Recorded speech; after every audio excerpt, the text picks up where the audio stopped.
Assalamualaikum warahmatullahi wabarakatuh. Alhamdulillah. Tidak pernah berhenti kita memuji Tuhan kita Allah. Yang kita sangat yakin sekarang sedang melihat, mendengar, dan mengetahui segala gerak-gerik kehidupan kita. Dia maha kuasa, maha adil, maha perkasa. Selalu hidup dan mengurus makhluknya. Dan tidak ada sekutu bersamanya dalam setiap kegiatannya. Dia telah menggantungkan segala kebutuhan kita untuk roda kehidupan di muka bumi ini sebagai makhluk. Dengan memuji namanya Alhamdulillah. Maka jadikan kalimat ini selalu yang terucapkan dari lidah kita. Selanjutnya kita panjatkan salam hormat kita penuh dengan cinta dan rindu kepada manusia yang telah Allah perintahkan untuk mengucapkan salam hormat kepadanya. Sesuai dengan apa yang Allah inginkan.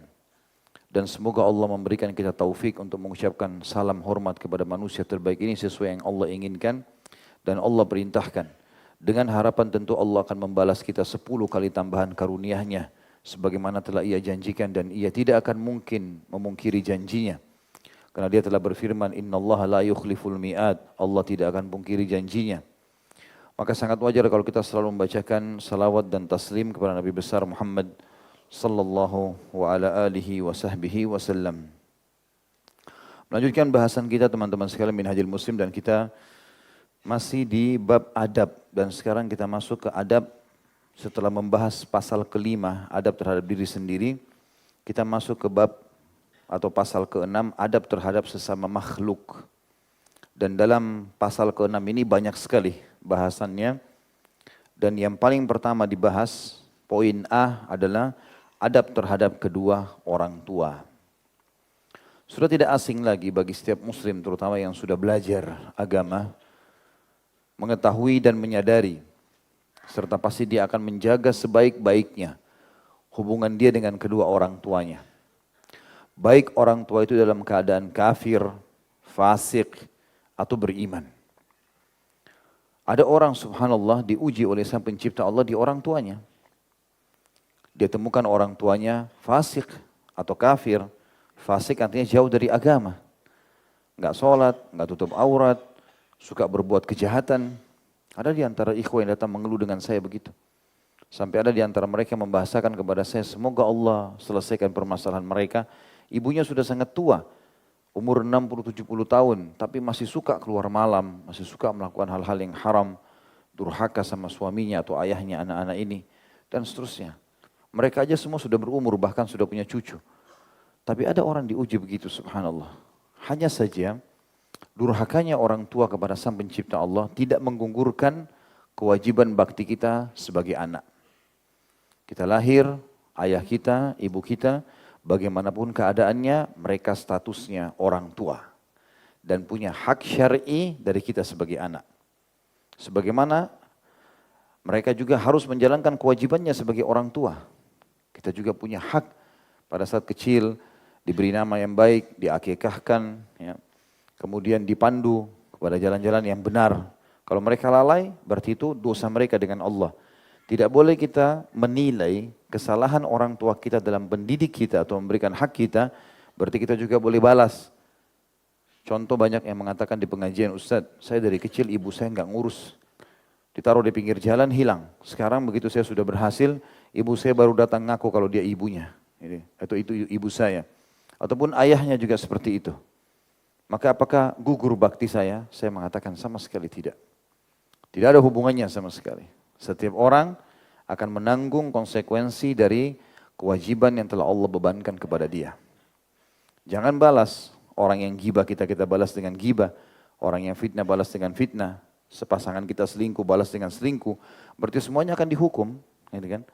Sama orang tua kita tidak urus kita, berarti kita juga balas dengan tidak berbakti sama mereka. Ini keliru. Nggak boleh.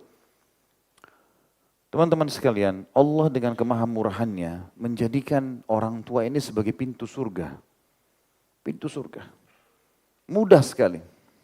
Senyum dengan mereka, ramah dengan mereka, penuhi kebutuhannya, cari keriduannya. Sampai jelas sekali sabda Nabi SAW, ridhonya Allah berada di ridho kedua orang tua. Artinya kalau mereka sudah ridho dengan kita, selesai urusannya. Saya sering praktikin teman-teman sekalian, alhamdulillah Allah masih karuniai ayah saya hidup.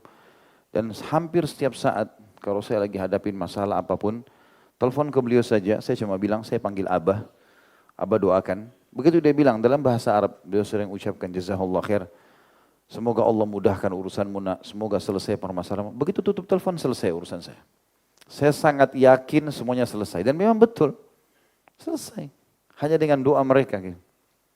Dan bahkan sampai ulama mengatakan doa orang tua, ya, untuk anak walaupun kondisi orang tua itu fasik, jauh dari agama, asal dia bukan orang yang berbuat, yang mengundang murkahnya Allah, seperti berbuat syirik, misalnya berbuat syirik, dia hanya orang yang lalai, jangan kita anggap remeh, oh ayah saya sholatnya masih belum di masjid, ibu saya masih belum pakai jilbab, kayaknya nggak usah saya minta doanya, keliru. Karena ada satu benang merah di sini, kalau orang tua berdoa untuk anaknya diijabah. Itu sabda Nabi SAW. Mau dia dalam keadaan fasik atau tidak. Makanya kata Nabi SAW, termasuk doa yang tidak ditolak oleh Allah adalah doa orang tua untuk anaknya. Da'watul walid liwaladih. Doa orang tua kepada anak. Bahkan sebagian ulama mengatakan lebih khusus adalah doa ayah dalam hadis ini. Doa ayah, da'watul walid liwaladih. Walaupun ibu mulia tentunya, nanti akan kita jelaskan masalah itu. Dalam hal khidmah, pernah saya jelaskan ibu harus didahulukan. Tapi jangan sampai gara-gara kita salah faham, akhirnya kita tidak berbakti pada ayah kita. Menganggap remeh mereka. Ada seseorang teman-teman sekalian dari ulama salaf dulu menangis pada saat meninggal salah satu dari orang tuanya. Murid-muridnya tanya, dalam majelis, hampir setiap mulai majelis, nangis lagi. Ditanya, kenapa syekh? Kenapa imam? Ada apa kok nangis? Dia bilang, orang tua saya sudah meninggal satu. Kata murid-muridnya, semua kami alami itu. Kenapa anda begitu sedih? Dan lagian Allah masih biarkan satu. Masih ada, anda bisa berbakti. Kata dia apa? Bagaimana saya tidak menangis sementara setengah pintu surga sudah ditutup, tertutup buat saya. Dengan meninggalnya satu ini, setengah sudah tutup. Tinggal setengah sekarang. Dan bagaimana lapangnya seseorang untuk masuk ke satu ruangan kalau dua pintu dibuka, dengan kalau cuma satu pintu yang terbuka. Itu orang tua pintu surga. Di rumah kita ada surga, teman-teman sekalian. Ada surga. Seorang istri bisa mengejar surga dari suaminya, suami bisa kejar surga dari istrinya, orang tua dari anaknya, anak dari orang tua. Itu lingkup yang Allah buat kepada kita, kendaraan yang paling mudah sebenarnya. Sisanya di luar rumah itu adalah tambahan. Kenapa banyak orang di antara kita teman-teman tidak mau peduli masalah ini? Saya kasih contoh, betapa gembiranya dia kalau sahabat dekatnya telepon. Atau mungkin kekasihnya yang dia sudah nikahi tentunya. Kita bicara yang halal pun, istri atau suaminya, telepon dia bahagia. Tapi begitu ibunya telepon, ayahnya telepon, mukanya cemberut. Berharap telepon itu mati dan tidak diangkat. Nanti alasan sibuk kerja, nanti alasan sibuk seperti ini dan itu. Kenapa? Karena orang tua saya tidak berpendidikan. Kalau dia ngomong-ngomongannya masih bahasa kampung. Karena mungkin ya orang tua saya sudah sangat tua, permintaannya banyak. Kalau ngomong selalu lama, ya akhi, biar 24 jam ibu dan ayah antum telepon terima. Tinggalkan semua kegiatan lain. Itu jauh lebih mulia. Ridhonya sang pencipta di langit, itu datang gara-gara ridhonya mereka. Saya punya teman dekat di Madinah, Dr. Muhammad Rahili. Semoga Allah jaga beliau, sekarang jadi dosen di Islamic University di sana. Di tempat kampus dulu kami kuliah. Selalu mumtaz kalau lulus. Cum laude terus. Anaknya kalau ngobrol memang ilmunya Masya Allah luas. Adik Dr. Sulaiman Rahili yang biasa datang ke Indonesia. Tapi saya sempat tanya dia, ya akhi, apa kira-kira rahasia menurut kamu yang membuat selalu nilaimu bagus? Karena dia tingkat 4 kuliah, waktu itu saya tingkat 1 kuliah, selisih 3 tahun. Tapi anaknya selalu lulus dan kalau ujian itu orang semua sibuk menghafal dari seminggu sebelum ujian. Dia besok ujian, dia datang sama temannya satu orang Sudan, bawa satu buku tulis kecil, berisi rangkuman dari pelajaran besok ujian, dia cuma ngobrol berdua, 1 jam, 2 jam, selesai. Udah besok ujian nilainya bagus. Yang lain orang duduk menghafal dengan susah payah, dia enggak. Gitu. Apa rahasianya akhi? Dia bilang, saya tidak pernah sia-siakan ibu dan ayah saya. Setiap kali saya mau keluar, mau kuliah, mau keluar rumah, mau belajar, mau ujian, selalu datang, cium tangan mereka dan katakan, ibu, ayah, doain saya. Begitu mereka bilang, nak mudah-mudahan kamu lulus. Udah, saya sudah sangat yakin. Dan betul, pada saat datang tulis ujian itu seperti datang sendiri itu. Jawaban. Dia langsung bisa jawab sendiri. Dia bilang, saya rasakan itu manfaatnya. Dan banyak sekali poin-poin yang berhubungan dengan ini yang perlu kita garis bawahi teman-teman. Karena di Jakarta ini banyak di antara kita pendatang dari luar kota Jakarta. Tidak pernah telepon orang tuanya, nggak pernah tanya kabarnya. Ah gampang, ibu saya kalau tidak ditelepon juga nggak marah kok. Ayah saya juga kalau ditelepon, tidak ditelepon nggak marah. Betul, justru karena sayangnya mereka nggak pernah marah sama kita. Tidak pernah mau marah, tapi mereka berharap ada telepon sekali saja masuk dari anaknya. Kadang-kadang kalau antum telepon sekali teman-teman 10 menit saja, maka coba ikuti informasi di kampung antum. Seperti apa ayah dan ibu kita menghebohkan berita telepon kita 10 menit itu. Itu luar biasa.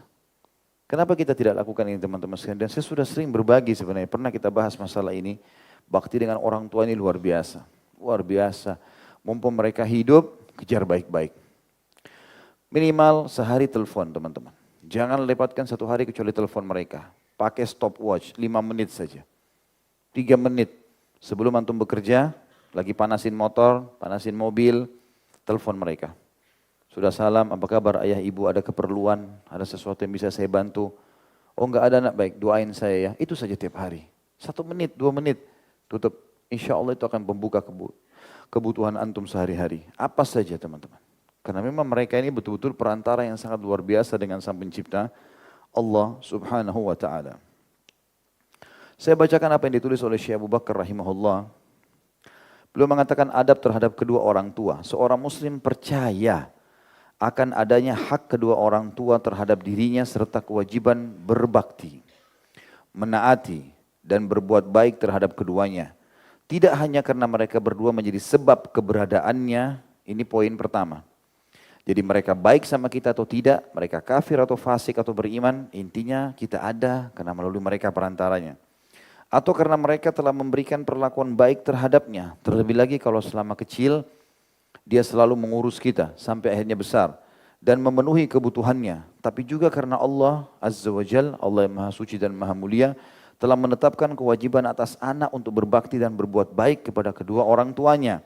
Bahkan Allah menyebutkan kewajiban berbakti kepada orang tuanya setelah penyebutan kewajiban terhadapnya yang merupakan ibadah kepadanya semata, tanpa kepada yang selainnya. Sebagaimana Allah jelaskan dalam Al-Quran, di dalam surah Al-Isra ayat 23 sampai 24. Bunyinya, A'udzubillahi minasyaitonirrajim, Bismillahirrahmanirrahim. وَقَضَى رَبُّكَ أَلَّا تَعْبُدُوا إِلَّا إِيَّاهُ وَبِالْوَالِدَيْنِ إِحْسَانًا إِمَّا يَبْلُغَنَّ عِنْدَكَ الْكِبَرَ أَحَدُهُمَا أَوْ كِلَاهُمَا فَلَا تَقُل لَّهُمَا أُفٍّ وَلَا تَنْهَرْهُمَا وَقُل لَّهُمَا قَوْلًا كَرِيمًا وَاخْفِضْ لَهُمَا جَنَاحَ الذُّلِّ مِنَ الرَّحْمَةِ وَقُل رَّبِّ ارْحَمْهُمَا كَمَا رَبَّيَانِي صَغِيرًا. Dan Rabb kalian telah memerintahkan secara mutlak, wajib kepada kalian semua, jangan menyembah selain Dia. Sembah artinya tunduk, patuh, cinta dan takut. Tidak perlu takut dan cinta bergantung kepada selain Allah. Dan hendaklah setelahnya kalian berbuat baik kepada ibu bapak kalian dengan sebaik-baiknya, sesempurna-sempurnanya. Jika salah seorang di antara keduanya atau kedua-duanya sampai berumur lanjut dalam pemeliharaanmu, berumur lanjut artinya pasti sangat riskan dengan penyakit, dengan kotor, dengan cerewet, ya, dengan lamban, maka sekali-kali jangan pernah kalian mengatakan kepada keduanya, ibu ini, ayah ini, cerewet sekali, banyak kebutuhannya.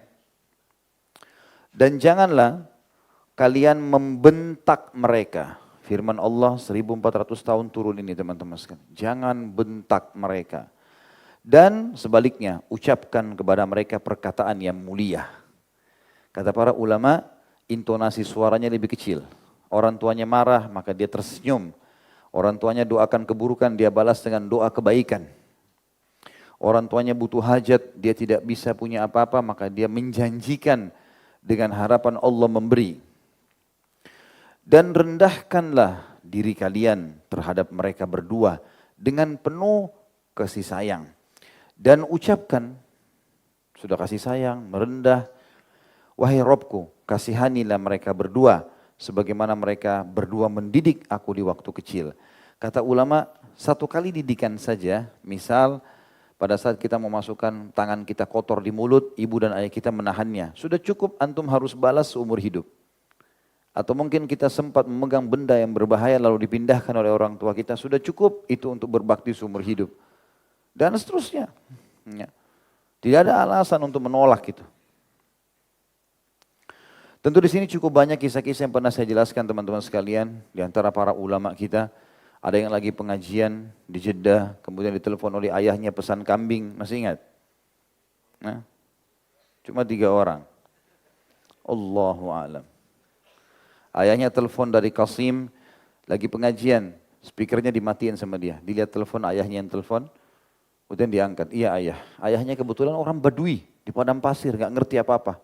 Teriak-teriak, dia nggak tahu kalau anaknya lagi isi pengajian. Anaknya ini ulama besar di Saudi. Nah, saya mau undang teman-teman saya butuh 5 ekor kambing. Baik ayah.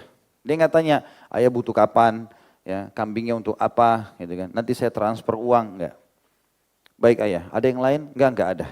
Udah, ditutup telepon. Dia bilang, maaf jemaah, ayah saya lagi butuh sama saya. Dia nggak ceritain sama jemaahnya kalau ayahnya pesan kambing segala macam, enggak. Dia tutup pengajian, dia pergi ke tempat penjualan kambing, beli 5 ekor kambing, dia sewa mobil pick up, dinaikin 5 ekor kambing, dia setir sendiri, 1000 kilometer. Dari sini ke Surabaya, lebih jauh lagi. Setir mobil sampai ke sana. Ketemu sama ayahnya, salaman ayah, ini pesanannya. Kira-kira kalau kita teman-teman sekalian, iya ayah nanti saya transfer, gampang. Ayah beli aja sendiri. Beda sekali. Ada seseorang di antara mereka ditelepon sama ibunya. Ini kisah-kisah ulama di Saudi di zaman kita masih hidup mereka. Ditelepon sama ibunya lagi pengajian, dimatiin speaker sama dia. Supaya ibunya nggak tahu kalau lagi pengajian. Sebentar saya mau terima telepon ibu saya. Assalamualaikum ibu, waalaikumsalam. Nak, ibu lagi kangen mau duduk makan sama-sama. Baik ibu, saya datang sebentar lagi, tutup telepon. Jemaah ibu saya lagi butuh sama saya. Duduk, tutup majelisnya, keluar beli makanan, duduk berdua sama ibunya makan. Ribuan jemaah ditinggalin sama dia. Karena isi pengajian untuk antum sunnah. Tapi kalau untuk ibu yang panggil wajib. Walaupun ini pahalanya besar, tapi itu lebih besar. Itu ikan paus, ini ikan teri. Banyak orang begitu tidak paham. Sholat malam khusyuk, tapi subuhnya kehilangan. Dapat ikan teri, ikan paus lepas. Gimana caranya? Rajin puasa Senin Kamis, Ramadannya bolong-bolong. Nggak mungkin ini. Maka harusnya teman-teman harus difahami masalah seperti ini. Harus, orang tua itu luar biasa. Subhanallah ada banyak orang yang pergi haji, seperti sekarang musim haji, menggendong orang tuanya. Allah berikan kekuatan. Allah berikan kekuatan. Dan orang tua itu teman-teman sekalian sangat bangga dengan anaknya, bangga dengan kita. Kadang-kadang saya cuma buat sesuatu yang kecil untuk ayah saya kalau datang saya bukain pintu mobil, lalu saya biarkan beliau naik, habis saya naik beliau tutup. Saya cuma niat memang mengkhidmat dengan ayah saya, apa saja saya bisa lakukan. Sampai pernah ayah saya bilang, sudah enggak usah. Saya bilang jangan, abah tolak. Karena ini kesempatan saya cari pahala, biarkan saya lakukan apa saja. Maka beliau mengerti gitu. Ternyata itu diceritain sama temannya semua. Banyak orang tahu kalau memang saya pernah lakukan, padahal tidak niat untuk diceritain. Tapi mereka sangat bangga dengan perbuatan anaknya gitu. Ya. Jangan anggap remeh teman-teman orang tua kita. Walaupun beliau-beliau ngomong tidak jelas omongannya karena jenjang pendidikan, karena bahasanya bercampur dengan bahasa kampung, tetap dengar. Patuhi teman-teman sekalian. Dalam firman yang lain, Allah Subhanahu wa taala ingatkan surah Luqman ayat 14. A'udzu billahi minasyaitonir rajim wa wassaynal insana biwalidayhi hamalathu ummuhu wahnan ala wahnin wa fisaluhu fi amaini an ishkur li wa liwalidayka ilayyal masir. Dan kami perintahkan kepada manusia wajib atas mereka berbuat baik kepada kedua ibu bapaknya. Ibunya telah mengandungnya dalam keadaan lemah yang bertambah lemah dan menyapinya selama 2 tahun. Ini sapian yang normal ya, yang diperintahkan dalam agama. Maka bersyukurlah kepadaku, kata Allah. Lalu Allah hubungkan antara bersyukur, berterima kasih karena kita ada di muka bumi ini sama Allah dan kepada kedua ibu bapakmu. Hanya kepadamu, kepadakulah kalian akan dikembalikan. Ya. Ketika Rasulullah SAW ditanya oleh seorang laki-laki tentang masalah pelayanan kedua orang tua, Jadi terjemahan ibu bapakmu atau bapak ibumu sama saja. Karena dalam ayat tadi surah Luqman dan surah Isra sebenarnya biwalidaik. Ya. Jadi kedua orang tua, bisa berarti bapak ibu atau ibu bapak. Ya. Seorang bertanya, man ahaqqu bihusni suhbati? Qala ummuka. Qala thumma man? Qala ummuka. Qala thumma man? Qala ummuka. Qala thumma man? Qala thumma abuk. Hadis ini riwayat Bukhari nomor 5971 dan Imam Muslim 2548. Siapakah orang yang paling berhak mendapatkan baktiku? Ini terjemahan sebenarnya ya. Kalau yang saya terjemahkan husni suhbah, itu terjemahannya adalah pelayanan. Ya, menemani. Siapa yang paling layak saya temani? Siapa yang paling layak saya layani? Maka Nabi SAW mengatakan ibumu. Lalu laki-laki bertanya lagi, kemudian siapa? Beliau menjawab ibumu. Lalu siapa lagi? Ibumu. Sampai 3 kali, kemudian yang keempat, lalu siapa? Kata Nabi SAW adalah ayahmu. Tentu di sini teman-teman sekalian, saya sudah pernah jelaskan, dalam berbakti kita harus samakan antara ibu sama ayah. Tetapi pelayanan, kalau ibu kita bilang tolong ambilin air nak, ayah kita juga bilang ibu kita dahulukan. Tapi bukan berarti haknya ayah di bawah ini. Saya sudah pernah jelaskan teman-teman, karena penisbatan nama hanya boleh kepada ayah. Walaupun ayah kita orang buruk. Abu Jahal siapa yang tidak kenal teman-teman sekalian? Musuh Allah, musuh agama ini. Bahkan Nabi SAW berikan gelar Fir'aunnya umat ini. Anaknya dia namanya Ikrimah. Dulu sama-sama ayahnya, benci sekali. Benci sekali Islam. Tapi setelah dapat hidayah dalam Islam teman-teman sekalian, tetap namanya Ikrimah bin Abi Jahal. Kalau ini musuh Allah ini, meninggal dalam keadaan kafir. Nggak dihapus nisbat namanya. Bagaimana kalau ayah kita orang Muslim? Tidak boleh kita tidak berbakti. Tapi kita baik santun sama mereka. Ya. Makanya perlu digarisbawahi. Tentu juga ibu masuk di dalam pelayanan. Tapi penisbatan nama tidak boleh. Orang kalau mau izin keluar rumah. Kalau satu rumah harus izin sama ayahnya. Dan tidak ada pernikahan anak perempuan kecuali izin walinya atau ayahnya. Walaupun ibunya setuju 1000 kali. Kalau ayahnya tidak setuju nggak bisa. Gitu kan? Ini perlu digarisbawahi. Dalam sabda Nabi SAW yang lain, riwayat Bukhari 2408 dan Imam Muslim 5903, beliau SAW bersabda, Inna Allah harrama alaikum uquqal ummahat, wa mana'a wahat, wa wa'dal banat, wa kariha lakum qila wa qal, wa kathratas su'al, wa idha'atal mal. Ada wasiat penting di sini, kata Nabi SAW, sungguhnya Allah telah mengharamkan atas kalian durhaka kepada ibu-ibu kalian. Jadi di sini walaupun ibu kita itu mungkin tadi saya bilang jenjang pendidikannya kurang, mungkin orangnya sedikit tegas, mungkin tetap harus bakti. Sabar hadapi mereka, gitu kan. Sambil kita doakan. Tidak memberi kepada yang membutuhkan. Ya. Wa mana awahat, maksudnya di sini tidak memberi kepada yang membutuhkan. Ini terjemahan perlu diperbaiki, ya. Tidak memberi kepada ya, orang-orang yang tidak menahan pemberian kepada orang yang membutuhkan. Tidak menahan pemberian kepada orang yang membutuhkan, itu terjemahan yang lebih tepat. Jadi kalau ada orang minta, mau dia kaya, mau dia miskin, pokoknya minta jangan ditolak. Sebagaimana sabda Nabi SAW yang lain, kalau seseorang di atas tunggangannya meminta kepada kalian, maka berilah, karena kalian lebih mulia daripada nih. Sudah tahu juga hadis Bukhari tentang tangan di atas lebih baik daripada tangan di bawah.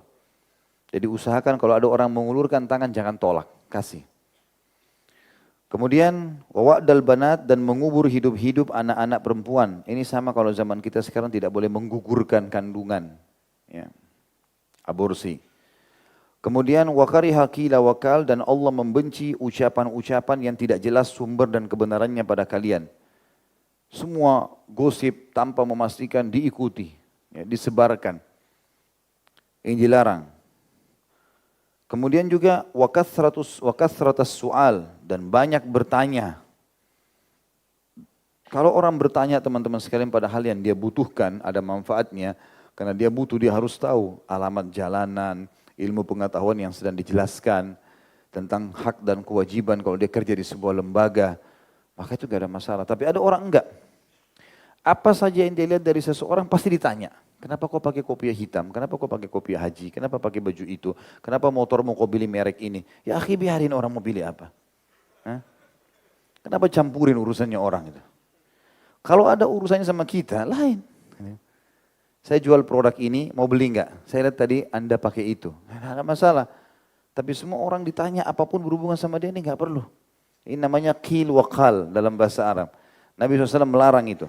Wa kathratus su'al, dan banyak bertanya-tanya, tidak ada perlunya. Ya. Kemudian wa ida'atil mal, dan menyia-nyiakan harta, maksudnya menerletakkan pada tempat yang tidak benar. Saksi bahasan kita potongan pertama hadis tentang durhaka kepada ibu. Tentu di sini tidak disebutkannya ayah bukan berarti ayah boleh didurhakai. Tapi Nabi SAW terkadang menyebutkan hadis sesuai dengan keadaan orang yang bertanya di hadapannya ya. Jadi ada orang yang datang, rupanya emosional.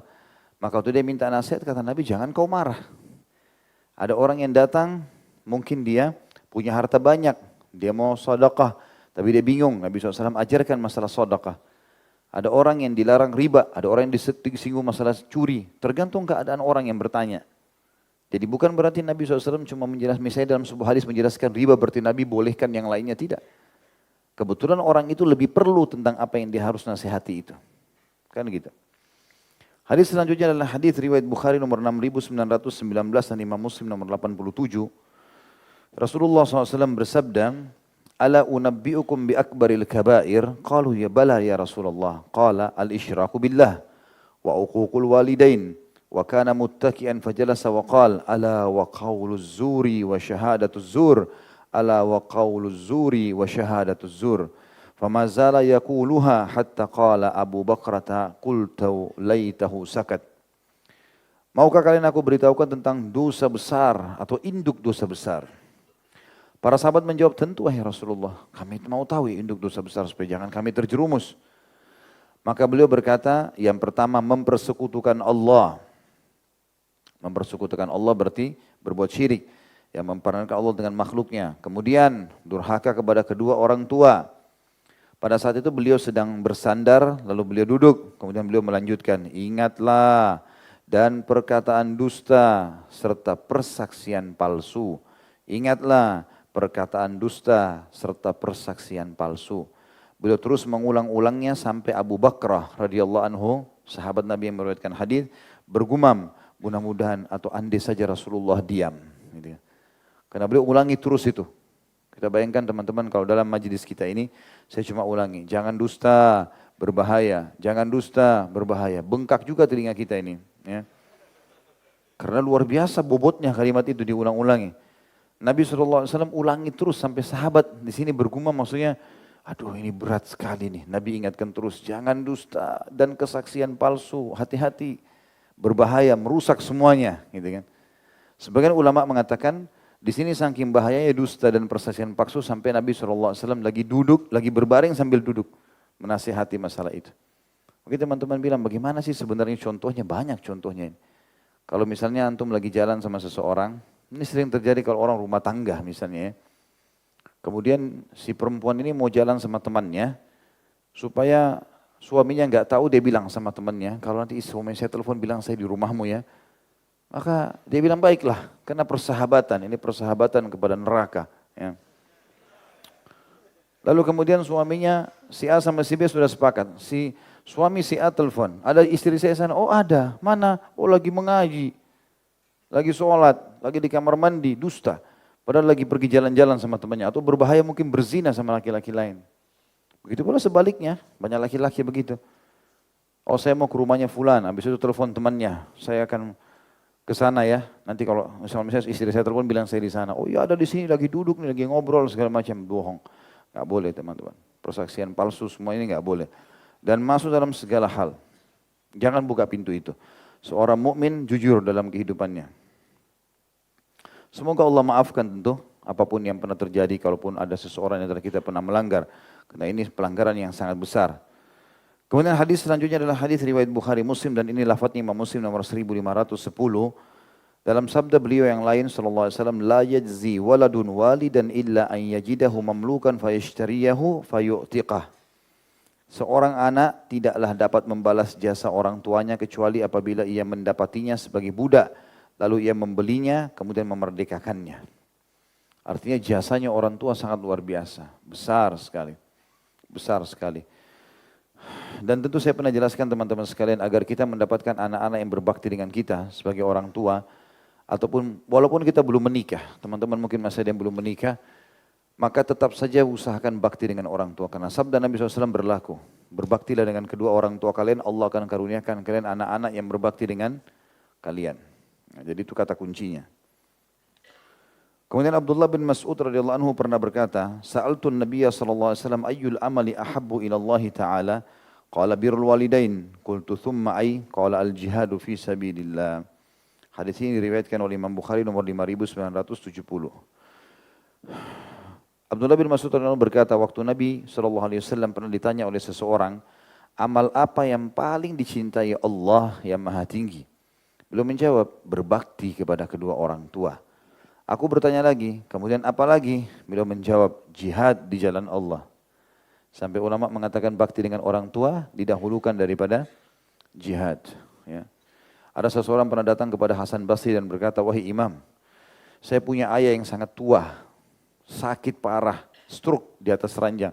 Setiap buang air besar, buang air kecil, saya selalu tampung dengan tangan saya. Enggak ada rasa jijik sama sekali. Sekarang sudah mungkin 20 tahun saya urus dia. Sampai saya mandikan dan tidak ada rasa jijik. Pertanyaan saya, apakah saya sudah balas jasa ayah saya? Ayahnya ini, stroke. Kata Hasan Basri, sama sekali belum. Belum ada yang kau balas. Hai imam, 20 tahun. Ngurus kotoran, kencing, buang air besar di telapak tangan. Dan saya sama sekali tidak merasa jijik. Belum saya balas. Kata Hasan Basri, belum. Karena dulu, waktu kau kecil, ayahmu membersihkanmu, berharap kau jadi pemimpin. Kalau sekarang kau bersihkan ayahmu berharap kapan dia mati dan engkau berhenti bertugas. Kalau ayah kita dulu cebokin kita, mandiin kita, berharap kita jadi tokoh masyarakat. Kalau kita, aduh ini orang tua, kapan matinya nih. Itu perkataan Hasan Basri rahimahullah. Ya. Bagaimana beliau menggambarkan masalah itu. Maka hati-hati teman-teman sekalian. Kemudian dalam riwayat lain, suatu ketika seorang laki-laki menghampiri beliau dan meminta izin untuk jihad. Seorang anak muda datang kepada Nabi SAW, itu dalam hadis Bukhari nomor 3004 dan Imam Muslim 2549. Ya Rasulullah izinkan aku berjihad. Karena dalam beberapa riwayat lain dikatakan umurnya anak ini sekitar 16 tahun, masih sangat muda. Lalu Nabi SAW bertanya, ahayyun walidaka? Qala na'am. Qala fafihima fajahid. Apakah kedua orang tua masih hidup? Laki-laki itu menjawab, iya. Lalu beliau bersabda, kalau begitu berjihadlah dengan berbakti pada keduanya. Itu teman-teman sekalian, tidak boleh juga disalahfahami tentang masalah poin ini ya. Masalah izin kepada kedua orang tua. Karena banyak sahabat-sahabat Nabi yang tidak disampaikan Nabi SAW seperti ini. Mereka kalau mau pergi jihad seperti Abu Bakar, Umar, Uthman, Ali. Banyak sahabat-sahabat yang orang tuanya masih dalam keadaan hidup. Tapi waktu jihad, Nabi SAW izinkan mereka pergi jihad. Mereka pun pada saat tentu di sini beberapa sahabat. Tadi mungkin sahabat yang saya sebutkan namanya ada yang meninggal, orang tuanya masih belum perintah jihad. Seperti Abu Talib meninggal waktu fase Mekah. Tapi seperti Abu Bakar ayahnya masih ada. Tapi masih dalam keadaan kufur ya. Abi Kuhafa itu masuk Islam di pembebasan kota Mekah. Gitu kan. Tapi yang jelas Nabi SAW tidak setiap sahabat datang disuruh bakti sama orang tuanya baru pergi jihad. Cuman keadaan anak muda ini masih sangat muda, umurnya 16 tahun. Dan ternyata ada beberapa riwayat lain, kemungkinan kejadian anak muda ini, ada orang tua yang datang mengeluh kepada Nabi SAW sambil berkata, ya Rasulullah, anak saya ini masih muda. Dan kami membutuhkannya, saya sama istri saya sudah tua. Dia izin mau jihad. Maka Nabi SAW panggil anak muda tersebut lalu bertanya, bukankah ini udah orang tuamu? Dia bilang iya. Baik, berbaktilah pada keduanya. Ada kisah yang memilukan sekaligus menambah keimanan di zaman Umar radhiyallahu anhu. Beliau pernah duduk di majelisnya dan Umar suka sekali mencari kisah-kisah, kejadian, fenomena yang Allah jadikan di tengah-tengah masyarakatnya. Ada satu orang tua masuk dalam majelis Umar, matanya buta. Sudah tua gitu. Lalu dipikul oleh orang-orang. Kata Umar, siapa orang ini? Kenapa dia buta? Apa masalahnya? Kata orang tua itu ngomong, ya Amir Mukminin, semenjak anak saya pergi jihad, mata saya buta. Dia ikut dengan pasukan Anda. Dan saya sangat rindu dengan dia. Dia anak laki-laki saya yang sangat saya sayangi. Kata Umar, siapa namanya anaknya? Si Fulan. Umar langsung kirim surat ke medan perang, suruh si Fulan kembali. Tanpa Umar ceritakan kepada bapak ini kalau anaknya akan dipanggil. Datanglah anaknya itu dari medan perang kena panggilan Umar bin Khattab dan masuk masjid, kaget anak ini. Karena Umar bin Khattab tahan ayahnya anak ini dari Badui padang pasir untuk tinggal dulu di situ. Setelah berapa hari anaknya tiba. Begitu tiba Umar langsung jemput di pintu. Jangan kau bilang sama ayahmu kalau kamu sudah kembali. Dia bilang, baik Amir Mukminin. Saya panggil kamu karena ayahmu sangat rindu dengan kamu dan kau harus bakti dengannya. Dia bilang, baiklah kalau begitu. Duduklah. Anak muda ini duduk dalam majelis, orang tuanya, ayahnya karena buta jadi nggak tahu. Kata Umar, wahai ayah, bagaimana kalau seandainya anak-anakmu kami panggil pulang? Gitu kan. Tiba-tiba ayah ini menangis terisak-isak. Lalu dia mengatakan, jazakallahu khairan kalau kau panggil dia pulang. Saya sangat merindukannya, saya sangat menginginkannya gitu. Anaknya waktu dengar itu menangis juga, karena abangnya tidak sangka kalau ayahnya sampai seperti itu. Lalu kemudian kata Umar, dikasih isyarat suruh mendekat dengan ayahnya. Begitu tiba di dekatnya, ayahnya langsung bilang, ini mirip dengan kisah Nabi Yakub alaihissalam. Saya betul-betul mencium bau anak saya. Padahal anaknya nggak bicara apa-apa, cuma pindah di sebelahnya. Orang semua dalam majelis pada nangis bagaimana pekahnya si ayah ini. Gitu. Maka kemudian Umar pun mengatakan, hai ayah, Allah telah menerima doamu, sesungguhnya anakmu telah pulang dari jihad dan sekarang ada di sebelahmu. Lalu disuruhlah anak tersebut berbakti dengan ayahnya. Jadi subhanallah orang tua itu sangat peka sebenarnya dengan kita. Cuman mereka kadang-kadang tidak mau membebankan anaknya. Makanya sering saya bahasakan dengan ikhwat dan akhwat. Kadang-kadang banyak orang di antara kita teman-teman, ayah ibunya cuma jadi tempat pelampiasan berkeluh kesah. Tapi pada saat dia lagi senang nggak cerita. Ribut rumah tangganya, ada masalahnya baru telepon ayah ibunya. Ayah ibu begini pusingin orang. Sampai orang tuanya nggak tidur malam-malam. Harus bagaimana nih, harus bagaimana nih. Ya. Begitu sudah baikan suami istri, nggak pernah telepon, nggak pernah apa. Sudah tiba-tiba sudah keluar negeri sama-sama, keluar kota sama-sama. Gitu. Ada salah satu kerabat kami begitu. Ya. Telepon ke ayah saya, masalah begini. Saya lihat ayah saya nih, kadang-kadang lagi dengar ceritanya sambil berkerut keningnya beliau. Saya kesian gitu. Setelah saya tanya, ada apa Abah? Oh ada begini, begini, begini. Saya coba kasih ide, mungkin begini, mungkin ini, begini. Bukan menggurui tapi, iya betul, bagus, segala macam. Rupanya selama berapa hari ini dipikirin oleh ayah saya jalan keluarnya, gimana masalahnya orang ini. Orang ini sudah nggak telepon nih. Berapa hari kemudian kami dengar orangnya sudah pergi berdua, suami istri, sudah nggak ada masalah. Tadinya telepon-telepon luar biasa ini. Kayak sudah masalah sudah besar sekali. Maka teman-teman sekalian kita jangan cerita pada orang tua. Sama orang tua ini membebankan mereka saja. Lebih baik telepon, minta doanya, malah kita pecahkan masalah mereka. Mudah-mudahan dengan itu Allah Subhanahu Wa Taala memecahkan permasalahan kita. Ya. Selanjutnya, di dalam hadis yang lain disebutkan bahwasanya ja'a rajulun minal ansar faqala ya Rasulullah hal baqiya alayya syai'un min birri abawayya ba'da mautihima aburruhuma bihi.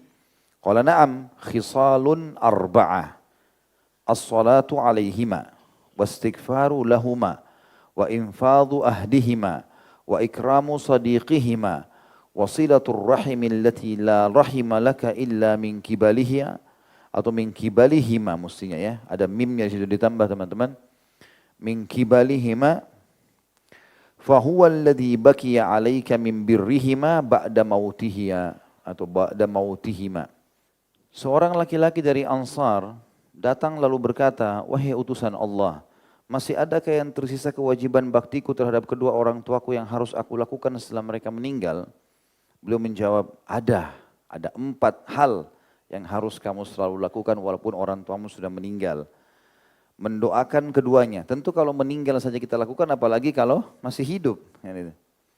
Mendoakan keduanya. Jadi sisipkan di setiap kesempatan antara azan dan iqamah, kebetulan lagi hujan turun, atau apalah kita lagi merasa ada masalah, kita berdoa. Selalu sisipkan, Rabbi ghfirli wali walidayya warhamhuma kama rabbayani shaghira. Selalu sisipkan. Bisa saja karena doa itu doa kita yang lain diijabah. Doakan mereka. Yang kedua, memohon ampun bagi keduanya. Beda antara mendoakan dan memohon ampun. Kata ulama dipisahkan dalam hadis ini karena memang mendoakan artinya bisa mendoakan keselamatan, memohon ampun khusus minta agar Allah maafkan kesalahannya. Yang ketiga melaksanakan janji keduanya. Jadi kalau kita pernah berjanji baik ayah, ibu saya akan lakukan ini dan itu. Kalau mereka masih hidup harus kita lakukan. Selama bukan pelanggaran agama. Kalau kita tidak bisa, maka bahasakan, maaf saya nggak bisa jalankan dulu yang saya janjikan. Saya mohon supaya dibatalkan janji itu. Misal kita sudah janji mau kuliah di tempat tertentu, kita janji mau kerja tempat tertentu, kita janji mau datang, atau apalah ya. Dan tidak bisa maka batalkan itu. Yang keempat menghormati teman-teman keduanya dan menyambung tali persaudaraan silaturahim yang tidak ada hubungan rahim denganmu kecuali melalui keduanya. Ya. Jadi kita disuruh untuk menghormati teman-teman mereka walaupun teman mereka orang kafir, temannya ibu, temannya ayah. Kalau mereka sudah meninggal tetap kita datang ke teman-temannya yang biasa beliau-beliau ini datang, sahabat-sahabatnya. Kecuali kata ulama dalam kondisi memang mereka adalah orang-orang yang fasik, yang jahat, penjahat misalnya, maka itu tidak ada hubungannya dengan kita berbakti sama mereka. Tapi kalau mereka orang baik-baik, tetap kita lanjutkan hubungan dengan sahabat-sahabat orang tua kita. Juga menyambung tali silaturahim, ini yang punya hubungan rahim saja, yang tidak ada hubungan rahim denganmu kecuali melalui keduanya. Maksudnya saudaranya, saudarinya, tantenya mereka, keponakannya, dan seterusnya ini semua adalah rahim kita. Itulah sisa bakti yang harus kamu lakukan terhadap keduanya setelah mereka berdua meninggal. Jadi teman-teman sekalian, jangan tunggu orang tua kita meninggal, kecuali kalau orang tua kita sudah terlanjur meninggal. Baru kita mau melakukan ini. Selama hidup lakukan dulu. Ini kalau sudah meninggal tinggal terfokus di 4 hal. Kalau mereka masih hidup banyak sekali. Hidangkan air kah, belikan pesanan kah, gembirakan hatinya kah pada saat dia lagi sedih, walaupun via telepon. Itu sudah luar biasa baktinya. Dan itu tidak bisa lagi kalau mereka meninggal. Kalau meninggal hanya bisa 4 hal ini. Juga perintah yang lain, Nabi SAW tentang masalah bagaimana berbakti kalau kedua orang tua sudah meninggal. Tadi tentu itu hadis yang sebelumnya tentang 4 hal itu diriwayatkan Abu Daud nomor 5142. Hadis yang sekarang saya mau bacakan adalah hadis diriwayatkan Imam Muslim nomor 2552. Rasulullah SAW bersabda, Inna min abarril bir an yasilar rajulu ahla wuddi abihi ba'da an yuwalliyahul ab. Sesungguhnya di antara sebaik-baik bakti adalah seseorang menyambung hubungan dengan kerabat dekat ayahnya setelah meninggalnya. Kenapa kerabat ayah disebutkan? Ada yang tahu? Karena kerabat ayah secara susunan itu lebih dekat daripada kerabat ibu secara susunan. Kayak misalnya kalau seorang wanita mau menikah, ayahnya sudah meninggal. Siapa yang pengganti ayahnya? Keluarga ayahnya. Pokoknya wali dari keluarga ayah. Pamannya kah, sepupunya kah, walaupun dari keluarga ibunya ada. Maka memang sisi yang lain, walaupun keluarga ibu juga harus dibakti, tidak bisa dipisah. Tapi hadis ini menjelaskan kepada kita tentang kedudukan. Ya. Ini sebagaimana saya jelaskan tadi awal, bukan berarti disebutkan ibu berarti ayah terlupakan, atau bukan berarti ayah disebutkan berarti ibu terlupakan. Dua-duanya kita wajib berbakti. Sebagai penutup beliau menyebutkan 4 poin tentang kewajiban kita sebagai anak kepada orang tua. Jika seorang muslim mengakui hak-hak terhadap kedua orang tuanya dan melaksanakannya dengan sempurna dalam rangka mentaati Allah yang Maha Tinggi dan melaksanakan wasiatnya, maka di samping itu ia pun berkewajiban memuliakan kedua orang tuanya dengan adab-adab berikut. Yang pertama, mematuhi setiap yang diperintahkan atau dilarang oleh keduanya dalam hal-hal yang bukan kemaksiatan terhadap Allah yang Maha Tinggi dan tidak menyelisihi syariatnya. Kalau orang tua kita suruh kita misalnya tidak sholat, buka aurat, apalah berpacaran atau buat hal maksiat, jangan dipatuhi. Karena tidak boleh mentaati makhluk dengan bermaksiat terhadap Allah. Sebagaimana Allah sebutkan dalam Al-Quran, kekal dalam surah Luqman ayat 15, A'udzu billahi minasyaitonir rajim wa in jahadaka ala an tusyrika bi ma laysa laka bihi ilmun fala tuti'huma wa sahibuhuma fid dunya ma'rufa. Dan jika keduanya memaksamu untuk mempersekutukanku dengan sesuatu yang tidak ada pengetahuanmu tentang itu, maka janganlah kamu mengikuti keduanya. Kalau perbuatan maksiat kepada Allah enggak boleh. Jangan kalian patuhi kata Allah dan pergauli mereka di dunia dengan cara baik. Walaupun orang tua kalian kafir, tetap berbuat baik sama mereka. Selama bukan maksiat. Juga sabda Nabi alaihi salatu wassalam dalam hadis riwayat Muslim nomor 1840, di mana Rasulullah SAW bersabda, innamat ta'atu fil ma'ruf. Ketaatan yang ditujukan kepada makhluk itu hanya boleh kalau dalam hal kebaikan atau hal-hal yang Allah perintahkan. Juga sabda Nabi SAW dalam riwayat Tabarani dalam kitab Al-Kabir jilid 18 nomor 170, Rasulullah SAW bersabda, la ta'ata li makhlukin fi ma'siyatil khaliq. Tidak ada ketaatan pada makhluk atau bagi makhluk dalam kemaksiatan terhadap Khalik atau Sang Pencipta. Yang kedua, selain kita mematuhi setiap perintah mereka, kecuali yang bawa maksiat yang tidak boleh, memuliakan dan mengagungkan keduanya, bersikap santun. Bagaimana sih memuliakan dan mengagungkan? Di situ ada titik koma. Itu kalau dalam tulisan bahasa Indonesia pun berarti berhubungan dengan penjelasan kalimat yang sebelumnya. Apa sih yang dimaksud memuliakan dan mengagungkan keduanya? Pertama, bersikap santun terhadap keduanya. Santun itu tutur katanya baik, merendah. Yang kedua, menghormati keduanya dengan perkataan dan perbuatan. Yang ketiga, tidak menghardik keduanya dan tidak mengangkat suara terhadap mereka. Jika berjalan bersama, maka mereka tidak berjalan di depan mereka. Jadi termasuk penghargaan itu, tidak mendahului langkah orang tua atau kaki orang tua. Tidak lebih mengutamakan istri dan anak daripada keduanya. Ini kalau anak laki-laki. Karena dia wajib berbakti pada orang tuanya walaupun sudah punya istrinya. Ya, hati-hati yang masih bujang-bujang ini. Ya. Yang karena cinta sama istri akhirnya durhaka sama orang tua.